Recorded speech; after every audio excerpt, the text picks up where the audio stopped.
Hello, people. This is Denise at Something Beautiful Handcrafts, and I kind of lost track of what I was doing. So I made like a bunch of videos as usual, and I haven't posted them yet. So maybe by the time you watch this one, they'll be up. So I was supposed to be working on my fall, and I have these done already. And in the middle of all that, well, I made something for Felicity. So hopefully you saw the Felicity video. And it was really cute. That's all I have to say about that. Now, then I had the opportunity to pick up Elizabeth, and she's just a darling. And maybe you'll see the Elizabeth video before you see this one. Maybe not. It's kind of hard to say. At any rate, while I was down at Praxis, going through some of the scrap fabric, I found this really beautiful fabric down there. And it was just two squares. They looked like the ones you get out of the fabric sample books, which I have a ton of, but there were two matching ones. And I was thinking, ooh, is that enough fabric to do anything with? I didn't really know. So before I started on this, I actually cut out this blue for something for Elizabeth to wear. So she would have kind of a matching gown. And it seems like when you go through Elizabeth's stuff, these light colors, like blues, like greens, kind of pastel-y, seem to be her vibe for American Girl. I am not a big minty color person, but I had a few things, so I went ahead and did that. Now, I'll show you, well, this is pretty much the same as Felicity's dress, but I think I might get a little more detail with putting this one together. Then I decided, well, you know, what can I do with this really nice brocade fabric here? And would I really have enough? So I laid out the pieces, and as it turns out, there was enough to make the skirt, the front panels of the skirt, the actual bodice of the gown. I've got the sleeves here somewhere. Yeah, there are some sleeves here. You just have to trust me on that one. And so I decided that I would back this brocade with some more fabric I found at Praxis, which some really nice polyester something or another that kind of looks like a satin. And I'm going to back the sleeves and the outer skirt with this material, because I thought if I backed it with the same brocade or with the same satin here, that it would be too heavy. But I did cut out the satin for the underskirt part. So all of this is going to go together. Not this, but all of this will go together. Now, this is the Felicity Christmas gown, except for the modifications that I made in the other video. And so I'm just going to really talk kind of briefly through this, but I'm actually just going to sew this. So this may wind up being a time-lapse video, because the Felicity video, I didn't sew anything. I just told you what I did after the fact. And just in case you've never made the Christmas gown, and I can't even remember when I made the Christmas gown if I actually showed you what I did. It's been a couple months since I made that video. So I'm going to show you what I'm doing, but this takes a while and it's going to be a time lapse. Initially, I thought that I would go ahead and get all this stuff cut out, and I would do this by machine because I've been doing the shirts by hand. But my setup is kind of messy right now. And so I have to put all this all away before I can open the machine in the room, which I really don't want to do.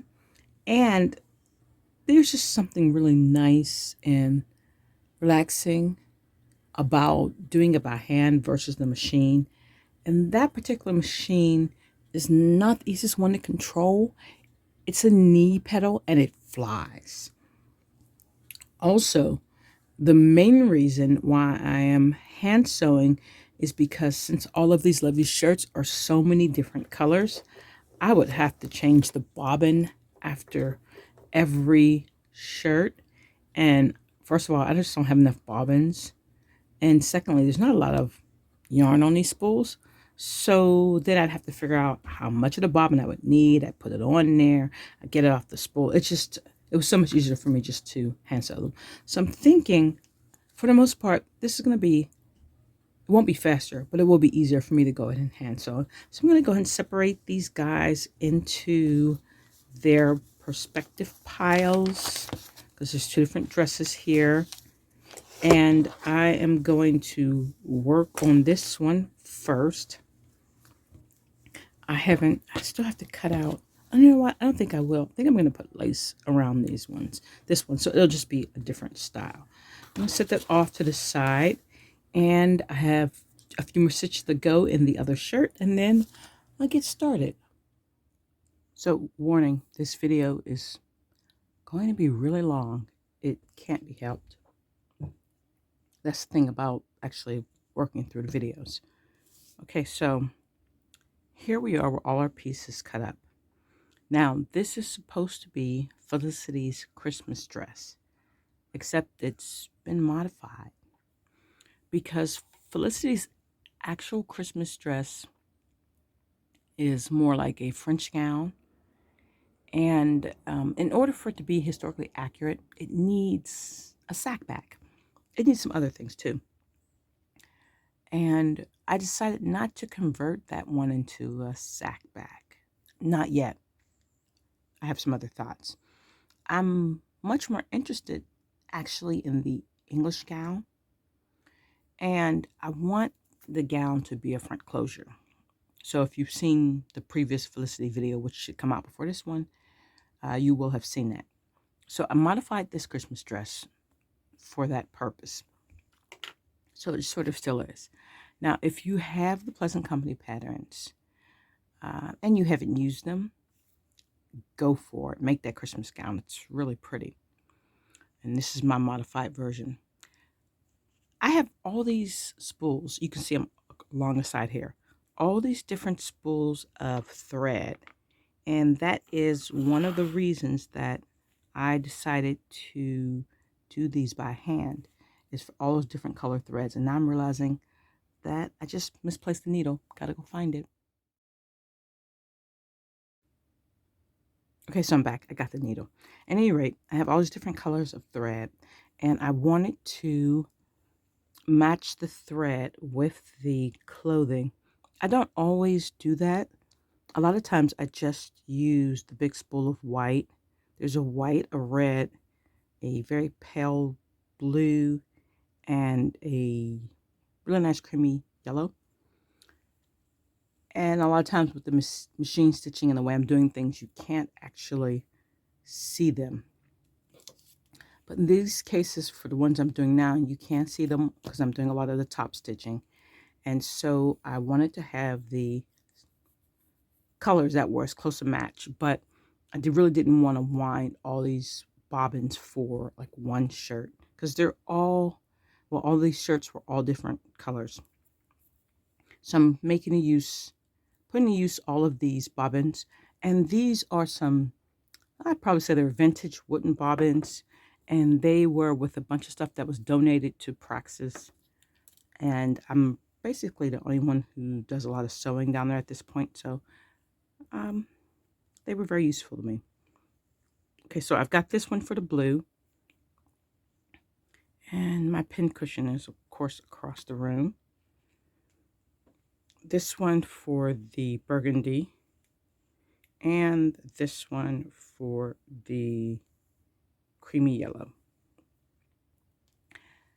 Because I'm doing more than one, I'm going to do them assembly style. And when you do the pattern, it calls for doing the skirts and underskirts first, but that's not how I'm going to work this. I'm going to work the bodice first. Keep in mind that I have both Pleasant Company and Mattel dolls. And if you've watched like my very first videos about the dolls, I like swore I was only going to have Pleasant Company, but it didn't quite work that way. So now I have both dolls. And hopefully I didn't speak too harshly about Mattel back then, because I like my Mattel dolls. So I'm going to stop there. What I have is the outer jacket, and I decided to do a lining for two reasons. First of all, as you can see, there are like 1,000 strings back here for this brocade. And surprisingly enough, I'm not getting a lot of unraveling, just a little in the places where that was the outer side of the material. Anyway, I'm not getting a lot of unraveling. I could solve this with a little Mod Podge, some glue, or some fray check. Yeah, but I'm not going to do that. I'm going to line it because, period, it would be lined. And also, if it was a high quality fashion, it would be lined. So I'm going to line it. And also, that gets rid of my raw edges because I did not make enough seam allowance to do any French seams, which I've done on other doll garments, but not for this one. So I'm going to line it. Not a problem. So here's our lining. And there's two ways to do lining. I could actually just place this on top of here and sew them together. But then I would have these seams exposed, which I don't want. And here are the two linings for the blue gown. Put the sleeves off to the side there. Lots and lots of sleeves. I did not line, well, maybe I did. I didn't line these sleeves. Maybe I'll make another layer of these ones. But I did line these ones. So keep that in mind. And to be honest, I can't even remember. Well, I could tell you that real quick. The pattern called for it. Sometimes the pattern will ask you for lining. Let's have a look here. Okay, no, this particular pattern does not call for linings. Some of the patterns will say cut one for this and one for lining, but there was no lining for this one, but I felt like I needed it. And I also lined the outer skirt too. I'm going to do this assembly line style. So in the pattern, it calls for you to stitch the sides first. So I'm going to stitch all of my sides. Somebody's missing down there.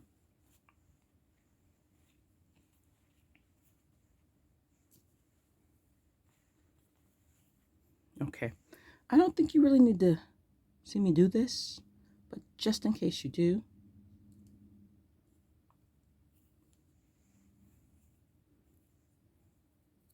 this is a really small needle, like really small. Not the smallest, but really small. And I don't have any markings on this fabric. And that's only because I've done this like a bunch of different times. I've made this pattern quite a few times now. So I don't really need the markings. But if this is your first time, I suggest you make the markings on here. And at this point, I'm doing it essentially however I feel like, which is the prerogative of someone who's made this more than once. Now I tied a knot into this yarn. I don't always do that, or it's the same to this thread. I don't always do that. Sometimes I just tack it back stitch, especially if I think it's going to add bulk or show. And I am keeping my stitches very, very small. A lot of times I'll do a running stitch, but for this fabric, that is a little more complicated. So I'm going to do each stitch individually. It would probably help if I had a thimble. I'm keeping them really, if you can see that, oh, that's better. I'm keeping them really, really close together. Closer than I would if I was machine stitching them. And a lot of that depends, oh, I can actually get a good run, on the nature of the fabric. Generally, the more delicate my fabric is, the closer I will make my stitches. And they don't have to be like super beautiful. They just have to hold. And at this stage in the game, I know they will. Occasionally, I will do a back stitch depending on how long my run is. And that keeps the stitch from buckling. Also make sure I pull the fabric straight. I'll show you that. Because when you're doing a series of running stitches, they do tend to buckle. So I'm pulling this straight to make sure stitches are not buckling. I'm not going to get that wavy look. And occasionally I'll backstitch to keep them from doing that. I was listening to, who was it? Townsend and Sons, I think. And the lady was talking about how to make the 17th century shirts. And she was saying that some of these shirts that are of the finer quality for the upper class had 30 stitches per inch. And I'm like, wow, we're not going to get 30 stitches per inch. I might try that at some point. That'll be like one of my historic tries to see how close I can get to some of that very fine hand stitching. And so when we think about how people had less clothing back in those days, when we understand that for quite some time everything was essentially hand stitch, no machine in the production of basically anything, then we understand that, okay, I'm back stitching at the ends. That's how I secure the ends and then cut down. Now that looked really slow, but that's because I was trying to show you with the camera and talk at the same time. And so you can see how nice that seam is. Okay. And then normally I would press this seam in one direction or the other. So I'm going to go ahead and repeat that across all 4 of these. Then I am going to do the shoulders. And it's basically the same thing. The pattern allows for a 1/4 of an inch hem or 1/4 inch seam. And I just want to say this. This is not necessarily applicable to this pattern, but it's applicable to the rest of the patterns. And since I don't actually know which videos you've been watching, I'm going to kind of say this a couple different times every time I make a pattern, just so it'll catch everybody. Because the Pleasant Company dolls are considerably larger than the Mattel dolls, enough that you will not be able to fit hands, shoulders, or closed garments. When you buy the patterns, the modern patterns from places like Pixie Fair, when you get the Thimbles and Acorns patterns and the Pemberley Threads patterns, the majority of patterns are made for the newer Mattel-made American Girl dolls. So there are things you can do, and there are 2 things in particular you can do. With a little math, you can size up the percentage of the pattern. And I think the increase is only like, instead of 100%, it's like 103 or something. It's not a lot, but you got to have to do the math for it because I can't remember. Or you can do what I do, is I scant my seams, which means that instead of having a 1/4 inch seam, I make it a 1/8 inch seam. That can, depending on the fabric that you're working with, that can be a little tricky, but that's generally what I do with my seams. You could also just cut an extra 1/8 of an inch around your pattern yourself, and then that way you can get a 1/4 pattern and you can get that extra 1/8 in, which will give you an extra 1/4, which will give you the right sizes for the Pleasant Company doll. So just keep that in mind. And on the flip side, that means if you're using the Pleasant Company patterns, they're going to be a little loose on the Mattel dolls, but I'd rather go a little loose than a little tight. So that's generally what I do to make sure that any pattern that I use from any of the newer pattern companies will fit my Pleasant Company dolls.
So this is how this worked out.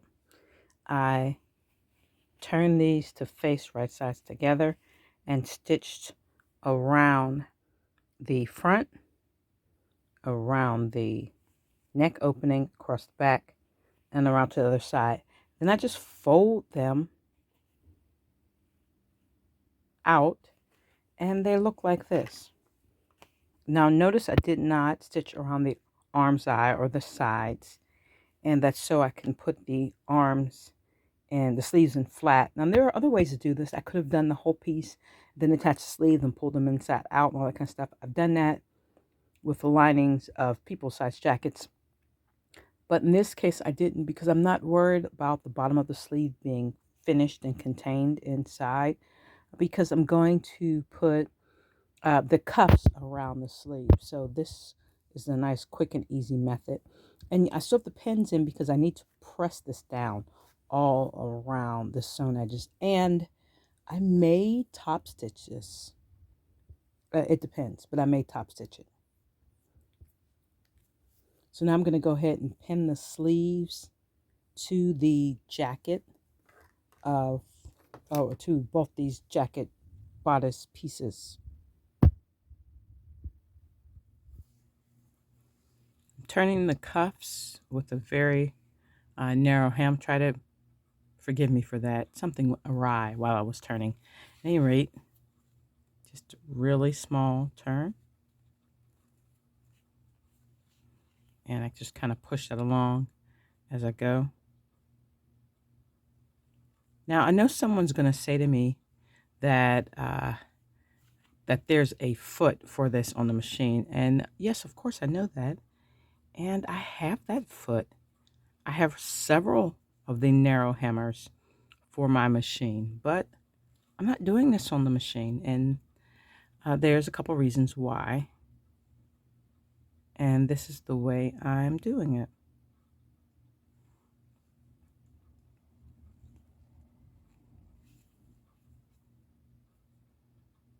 Oh, that one. Okay, so let me tell you what happened really quickly. As I was sewing last night, I assume that these are just like cheap Walmart needles. Some of them, actually, I don't recall buying any of them. I think the majority of them came with either the machine or there was a pack of like random sewing stuff I got from somewhere. And so the needle broke in the middle of me sewing last night. Like it just broke in half. That was crazy. I don't think I've ever had that happen before. And so I had to stop sewing and I wound up with that chunk right there. So with that all done, here's what happens next. I sure need to press the bottom, but I pressed them. Just pretend I did. I will. Okay, so at any rate, this particular edge is going to be gathered. Nice, even gathering. And then after it's gathered, it's going to go on the bottom edge of the sleeve. Right across the bottom edge. Now, after that, this is going to be the top layer. And I'm going to turn a hem for this top edge. It gets gathered and it's going to be placed above the bottom here. So we've got our first layer down here. And what I want is I want them to sit just so a nice amount of the white will show through at the bottom. So I've been judging it. It's about the height of my thumbnail. Oh, maybe, well, let's just say the bed, not the whole entire nail. It's maybe a little more than half an inch, roughly. And so what I would do is mark the ½ inch from the bottom here. Make sure I get it, mark it across, and then pin it down and stitch that down onto there. And I like to stitch it in the middle so that the top edge is free, to be ruffly, as well as the bottom edge. So I would stitch it across middle. And if I was a really good person, I would do 2 lines of stitches across the middle.